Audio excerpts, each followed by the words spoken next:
Now we go. Yes. Oh, here's this. Here's this. We need this here thing. What's that thing? Testing. Hi, Alex. That thing? Alex, Alive X. Great to see you. Can you hear us okay? Can we get a sound check? Yeah. I don't know that we were exactly supposed to be going. I don't know. So it says 4 viewers. I don't know if it's doing that thing again it did the other day. I think it'll be okay. Well, we got 4 people, no one else. Oh, hey, Robbie, can you hear us? Can you give us a live check? Check. Yes, please. Let me see here. I think I see us. I see us. Do you see us? Yep. Got the notification. There's Oh, Zeno. thank you, Zeno. Thank you, Rob. Great. Good. Got the notification. Wow, how times have changed. Well, I'm glad you got a notification, Zeno, and you know what to do if you don't. And Uncle Rama is right here. Uncle Rama is here to give kisses. Hello, boys and girls. It's your Uncle Rama.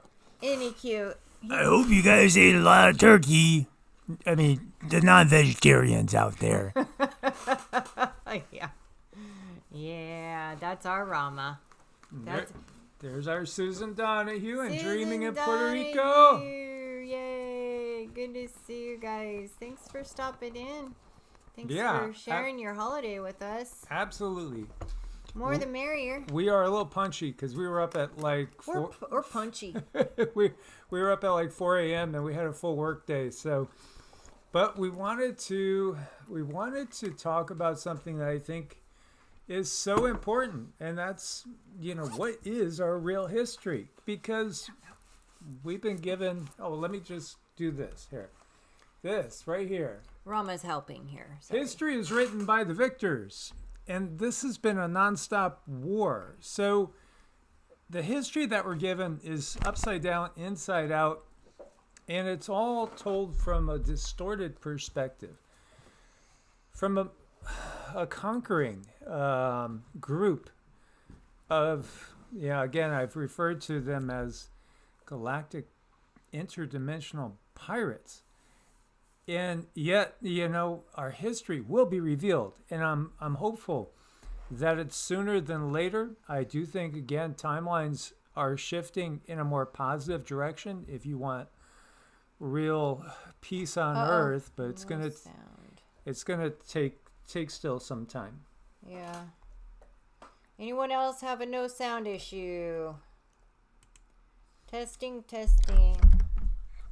Yeah, it's working on this end. It says it is. Yeah, well, I could see that it's getting it. I don't know if there's interference or not, though.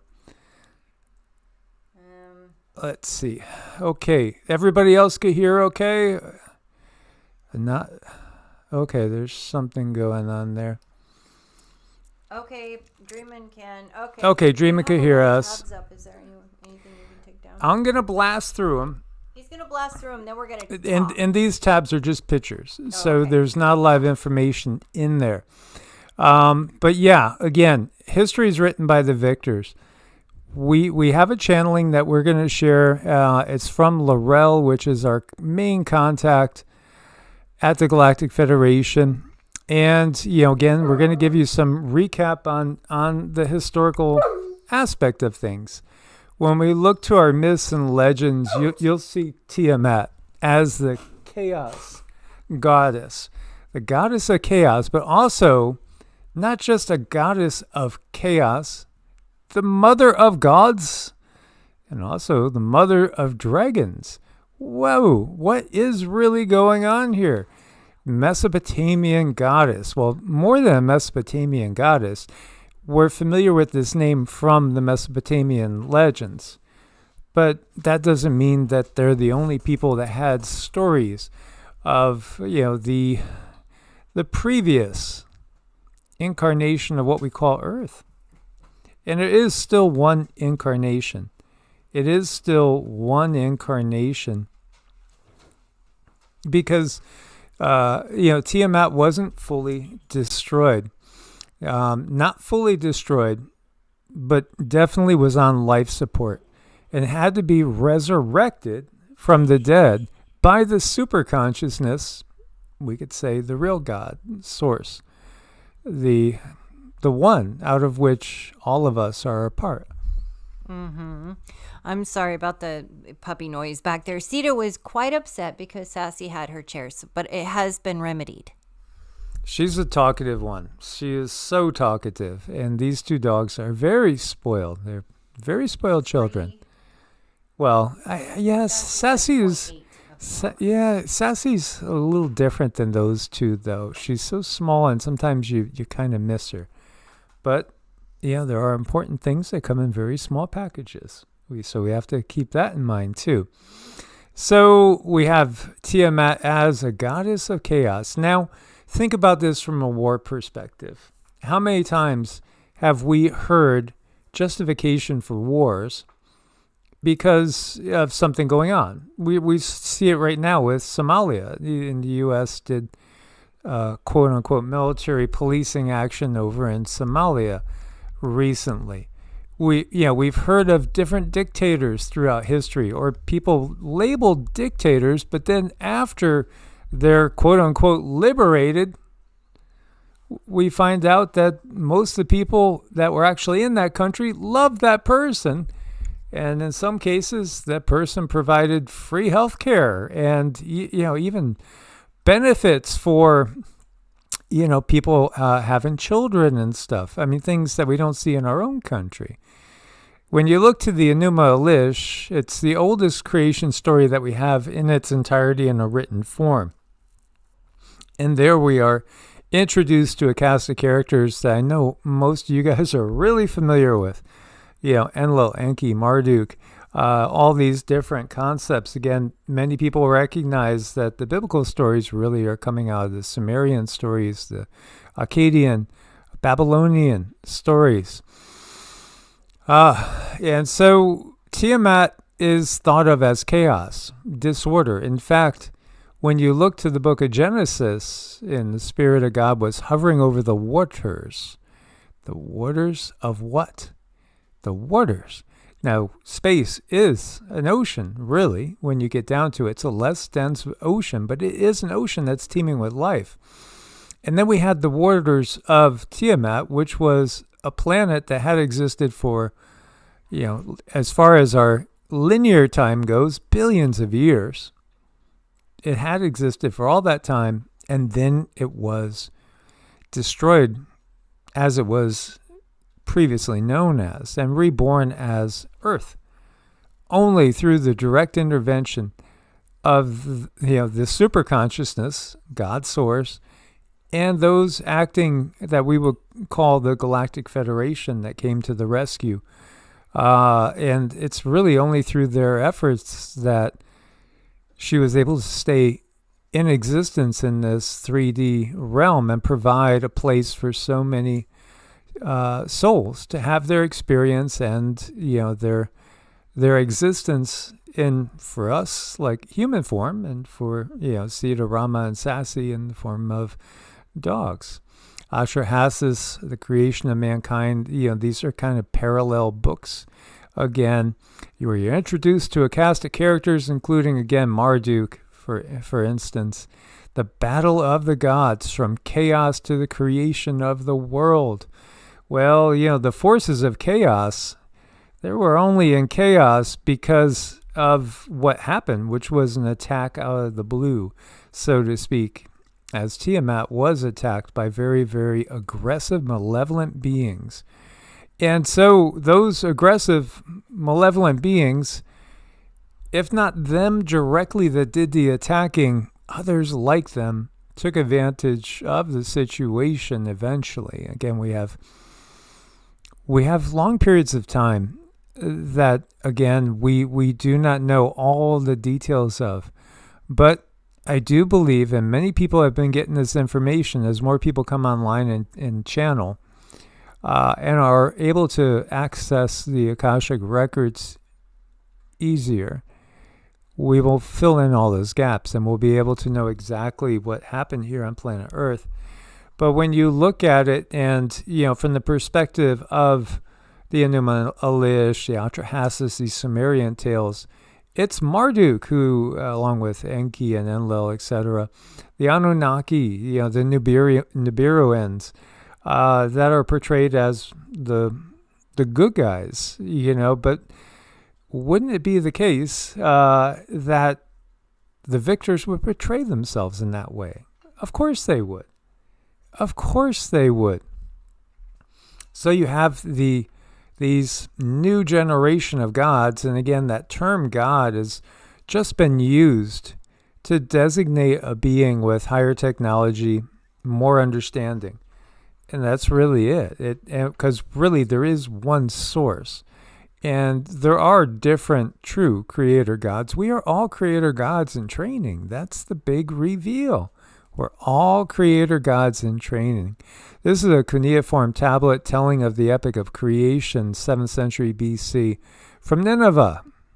This is one of a series of tall, narrow cuneiform tablets that tell the story of the creation of the gods Apsu and Tiamat out of the primordial waters. Well, Apsu, also has been equated in Sitchin's writings as certain areas, of the world. It's the abyss in some ways. It's darkness. It's, again, you can interpret these things in different ways. Tiamat obviously being thought of as the goddess of chaos, but in reality it was a planet. Yes, a divine feminine planet that was situated between Mars and Jupiter. And the asteroid belt, as we know it, is truly some of the remnants of Tiamat left where Tiamat was. And after the impact of an asteroid, for lack of an exact understanding of what it was, some sort of object that had been weaponized and utilized to strike a planet that was just sitting there with tons of life on it, doing its thing, and all of a sudden struck an attack from out of nowhere and literally damaged the planet to the point of the planet being on life support and needing direct intervention by none other than the universal creative force itself, source, the true creator, God, and also the benevolent beings that serve the natural order. Because without that intervention, none of us would be here on this planet now. We would be incarnating somewhere else. The younger gods disturb Tiamat, and Apsu, her husband, decides to destroy them. This is how this story goes. However, before he can act, he is killed by the gods. Tiamat is enraged and gathers an army of monsters and demons and marches in revenge. The gods gather in assembly. At first, they are unable to face Tiamat. Eventually, Marduk, a young god, steps forward, offers to fight Tiamat in return for the throne of heaven. The gods agree, and Marduk gathers his weapons. Tiamat's army is defeated, and she is killed. From her body, Marduk creates the heavens and the earth. And from the blood of a defeated giant, humans are created to serve the gods. Yeah, again, the reality of that allegory is that again, the system attacked a peaceful planet and almost destroyed the planet. Most definitely destroyed tons of life on the planet. And, again, without intervention, there would have been no life on the planet. But the reality is the system didn't give up after the initial attack and, eventually took over everything that we know later in time. Zecharia Sitchin wrote about the collision of celestial planets, Marduk, the invader, and Tiamat. A lot of people have picked up on this, we know, even scientists will say, well, there was a former planet there. Some call it Maldek, and it was destroyed. Now, some believe it was destroyed by one of Nibiru's moons. Others, believe that the chaos was caused when Nibiru came very, very close into Earth. But, there is a whole hypothesis, the exploded planet hypothesis, that is exactly what happened. It is, there's a resonance that it's still in our DNA. It's in our souls. We know this story because we can pull it up. Anu, the father of Enki and Enlil. And just to get the lineage right, Anu, right, was the father of Enki and Enlil. Marduk is the son of Enki. And so there is a lineage here. Now, I think we should also recognize when they talk about this and these lineages, I think a lot of it's allegorical. I think we might even be talking about totally different races and species of ETs. And we might, have the myths say that these are, fathers and sons and grandsons. But I think it's basically really talking about people on different teams, so to speak, sometimes only temporarily on teams too, because again, there's no honor amongst thieves. And, when it comes to the work of a pirate, it's, dirty work. And you can't really depend on these people. You don't really want to turn your back on them. You certainly don't want to hand them an axe and then turn your back on them, because they're just as likely to kill you and take everything you have as to help you. Absolutely. Enki or Ea, most clever of the gods, becomes the god of fresh water by killing Apsu, sometimes depicted as half man, half fish, and the source of all secret magical knowledge is what they say again. I think there's a lot of overgeneralizations because there's many other beings out there. The reality is, again, history being written by the gods, everything is done in our world and everything is viewed, really, like we've said, through an Abrahamic lens, which is a Judeo-Christian Islamic lens, which ultimately is coming out of Sumeria, Acadia, and Babylon. It's ultimately coming out of that Anunnaki Nibiruan viewpoint system. So everything is told from their perspective, and that's the thing to keep in mind. The Babylonian deity Marduk eventually supplants all the other gods. In one myth, he slays Tiamat. Yeah, and that's the other thing too, is a lot of times these gods kind of usurp each other.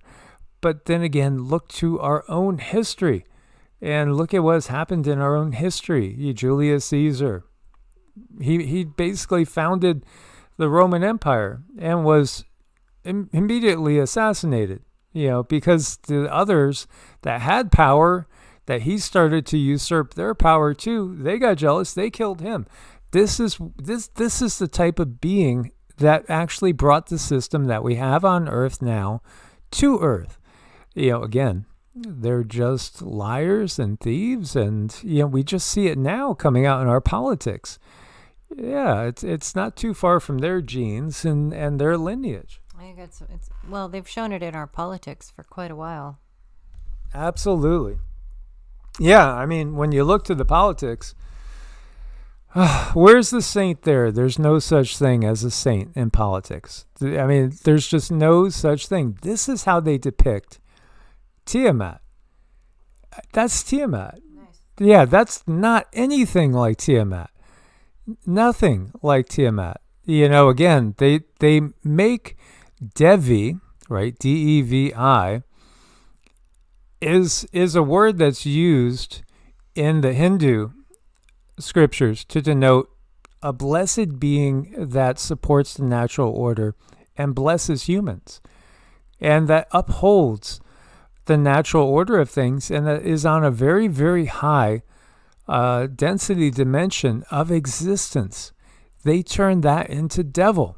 That's literally what they do. But the devils are the ones that are making truly what are angels in reality into devils, and vice versa. Thank you, KK. We appreciate it a lot. Thank you. Thank you, dear KK. We always appreciate you and your support in every way that you do. So when we look at these beings, what did they really look like? This feels like it could be a pretty good representation, doesn't it? Yeah, it looks appropriate. Yep. It does look very appropriate. Mary D is in the house. It's so good to see you guys. Lydia, good to see you. JCR, Send Havoc. Yeah, they changed their names, but still the same beings and their offspring. So here you have a depiction of Tiamat in the middle. And again, we have Marduk coming with his weapons to slay Tiamat. Again, this is just, again, it's the devils, the true devils and demons, calling beings that we would really recognize as being angelic, devils and demons. Look at this. I didn't see how big these truly are. I had heard of it, but look at, so, I mean, if she's on the short side and only 5 feet tall, wow, this is like 16 feet, this Gilgamesh statue at least, right? Maybe 20.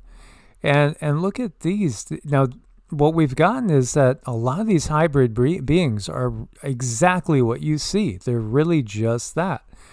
And, again, Gilgamesh, a hybrid, holding there a lion like he's just a little putty tat. It's kind of cute. It is. And then all these other monstrosities. Again, Earth has been used as a genetic lab.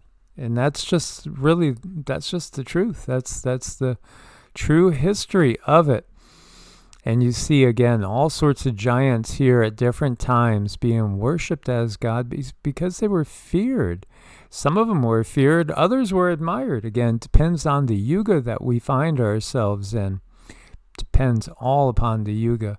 So how does Yahweh fit into all this? Again, what they did was eventually create monotheism from what we would call polytheism, but polytheism really wasn't what we would take polytheism to be in the classical sense, because when these beings were here on Earth, it wasn't that you were conceptualizing anything. You were afraid of the Anunnaki. You were terrified of them because they had weapons that could just zap you and, you're gone.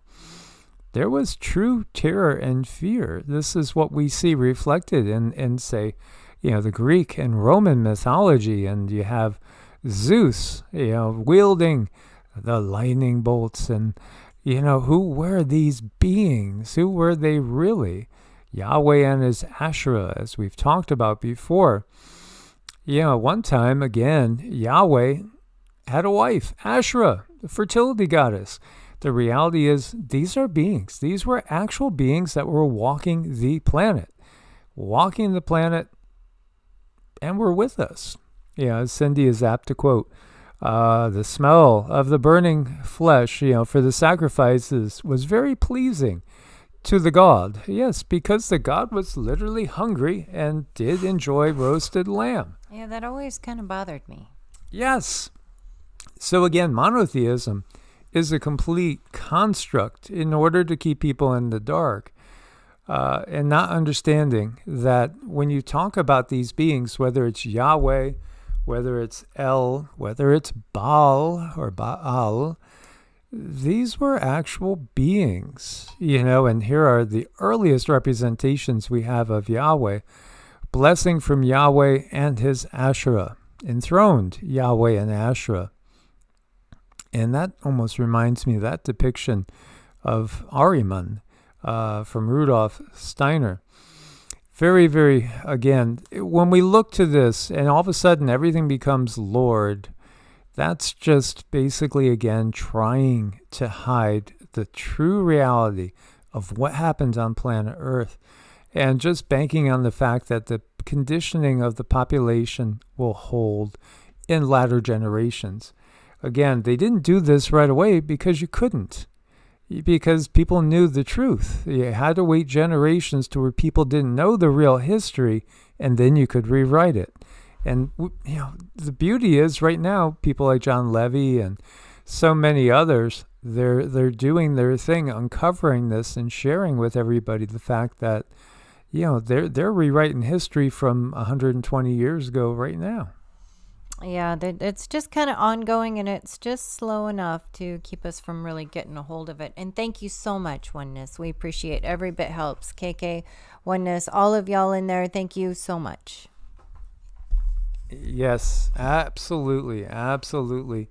So again, we have to take the Enuma Elish and the Atrahasis at the value that these are stories that were originally given to Earthlings, if we want to say that, by those that conquer them. Far enough generations passed that people would accept these stories as literal. So, again, the end of one system, the beginning of another. And of course, they will always, point out the great evils being done, and then another evil is done to basically overcome the evils that were done previously. But, two evils never, two wrongs never equal a right. And so it's really just recognizing that it's all the same politics that we see today. Nothing has truly changed. And again, thank you, Oneness. We appreciate you. And it's a blessing to see all you guys for so many years. So I really felt like it was so important to cover this channeling again. And, we'll get more info on information from the Galactics and share it with you guys as it comes in. Because here, this info, we channeled 3 years ago. And it was talking about a few years till we go into a different time where we're going to be in a faster paced reality and things are going to be flying at us. And I think that time is now. So I do think when we got this channeling, that it was very important. And so we'll play this. It's about 13 minutes. And Lurel from the Galactic Federation is touching on our true history and the fact that, we will be going into a time of quickening events, and the real story is coming out. Absolutely. So we're going to share with you now Lurel from the Galactic Federation. This is about 13 minutes that she's talking about Tiamat, and we have a lot more that we will be getting and sharing on this, because this is actually very involved, very deep. There's a lot of things going on in this whole mythos. It's as far as what's the actual reality of what's going on. So this is Lurel from the Galactic Federation and the Pleiadian High Council.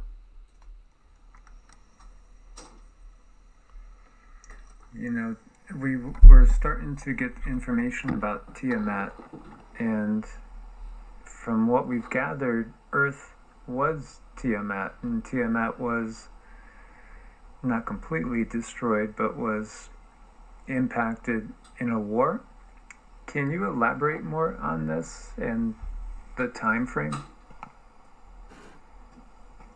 We will do our best to give you a deeper understanding of how your planet came to be. There are many things that have occurred from the time Tiamat was hit by an asteroid of proportions that we cannot even begin to explain to you. This asteroid we see was released from entities who were wishing to cause disruption. Tiamat, being a very nurturing, blessed entity, a very beautiful mother energy, had been crippled in such a way that she could not repair herself. This sent a signal out to your consciousness and your source. Love, light, love, energy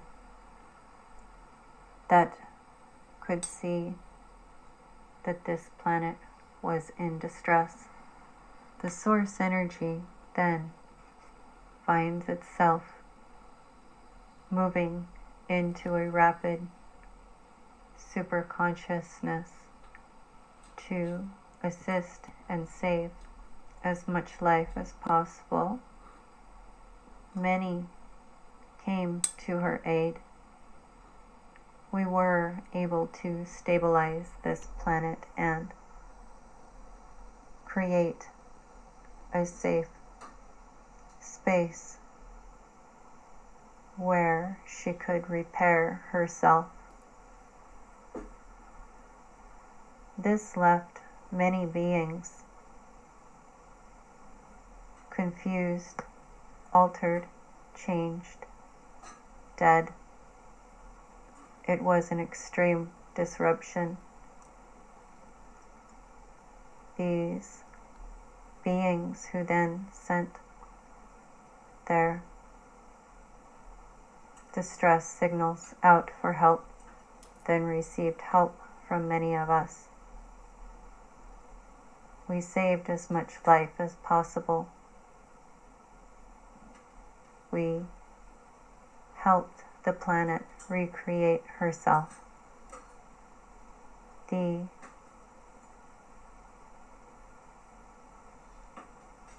asteroid belt that can be seen are parts of Tiamat that were not able to be repaired. There was many beings who came to the aid to assist much life so that it would not be lost. These beings were altered and replanted onto your planet. This information we are giving you was done over many, many years in linear time. It was created through the spiral of the universe that creates life. It had to be in balance. It had to be harmonious, the recreation of this planet. It was many hundreds of thousands of years in your understanding before Earth could be left on her own to grow and nurture. All of the beings, all of the records that you see are pieces of history that was left on your planet of all those beings that were at one point on Tiamat. The records are written inside your earth in various places, recorded in ley lines and crystals of your history on earth. Those who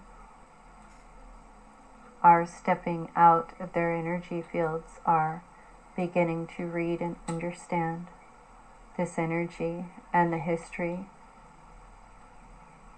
of this planet and Tiamat. We are not able to clarify which asteroid or entity harmed Tiamat. We feel it was a weaponized entity. We do not feel that just a simple asteroid would cause such serious damage, such life-altering, life-shattering episodes that changed your entire cosmos. These beings have fled, not to be seen again, for their consequences are far-reaching. They do understand the karmic repercussions that would come to them and their generations They have fled. They did not take responsibility, but many other beings did come to the aid to recreate Earth and save those energies that otherwise would have been lost forever. This was a dramatic rescue for evolution, as we were able to place your planet in a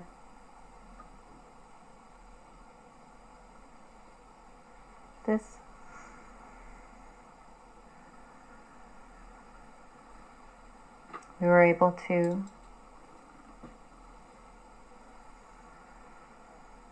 save the records in various places around your planet. Many beings are able to receive, retrieve, and read these records. There will be more deeper understandings moving forward, because people will have a deeper understanding of their energies as you evolve. We do hope we were able to give you information that is useful. Yes, thank you. Was Earth in orbit between Mars and Jupiter as Tiamat, and then the orbit was moved to be more advantageous? We did correct planetary lines so that it would move back into harmony. What you see now is not exactly what your scientists say. What you see now is harmony being created and recreated. The controllers, we feel, will not tell you the exact planetary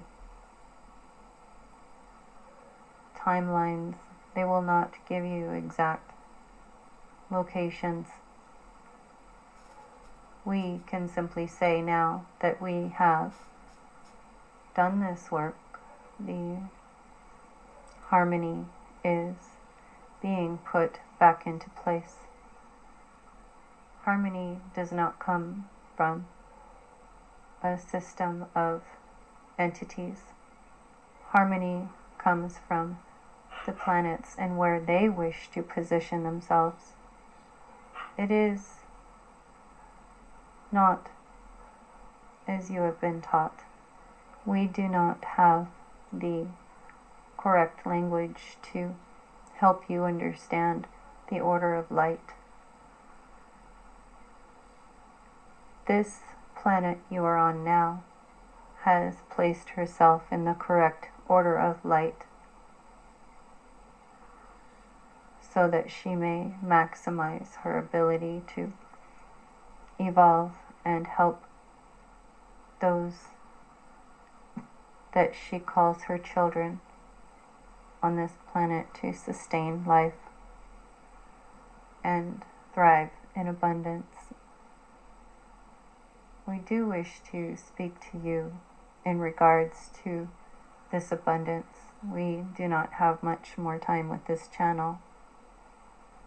We have been speaking with her so that she might bring understanding to other people that it is truly time to become closer to your mother planet. As they are creating wars and rumors of wars, it is going to become more and more difficult to be one with your planet. While you have the ability, we suggest you start working on your skills. You might still have a few years before they transition the new system completely. We are extending as much as possible, whenever possible. We want people to fall into a safe space and create the identity that they wanted to have when they came here to this planet. These changes, however, must happen. They must happen for evolution, just as the changes in your home had to happen for expansion purposes. Sometimes it is very uncomfortable, but this assists you and it helps you understand how powerful you truly are as a being of Source. We should release this channel. Thank you, Lurel. Namaste. Namaste. So that was the message from Lurel. And again, that was 3 years ago, and she said you might have a few more years before they begin the transition to the new system, and also mentioning the wars, because again, it coincides, you know, the start of WW3 and all that, along with the economic rug pull, and then, you know, we know what's coming. It's been telegraphed, just like they keep, as Susan Donahue was saying, as they keep reaching into our actual history and show us things like, you know, planets blowing up in Superman and in Star Wars. It's all stuff that resonates with our DNA, because we remember. You know, why do we fear asteroids? Because it's in our DNA. We remember. Mm-hmm. Yeah, it's stuck in there. We can feel it for sure. Yeah, absolutely. You know, so it's par for the course, and we are in a bumpier stretch, but I do think that the timeline since that was recorded has shifted more and more in a more positive direction. Yet there's still some things that must take place. I just think that they don't have to be as devastating as what they could have been. Mm-mm. No, they don't need to. We're in a different time. You know, I think there's something going on with Three-Eye Atlas, and I think that's going to make a lot of positive change, really. Yeah, as we were saying, we feel that Three-Eye Atlas is literally, it's retuning, and it's helping us to retune. There are so many benevolent beings out there. There's more of the benevolent beings than there is the malevolent ones. So, you know, these that we might call Nibiruans, Anunnaki, reptilians, etc., they're actually, thankfully, the minority. But again, just like a bully can cause all sorts of chaos for many, many people. And this was somebody talking about the late great planet Tiamat. A lot of people have gotten a lot of the same, maybe some details are a little different, but the same general message we've picked up on. And so whether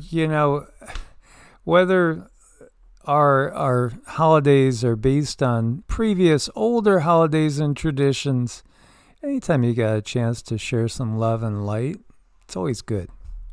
Aren't those kitties cute? So are we going to do a ding? Okay, want to say a special thank you to KK and Oneness. Thanks, you guys, for sponsoring today's video. And we're going to do some dings. So think some happy thoughts. Here we go.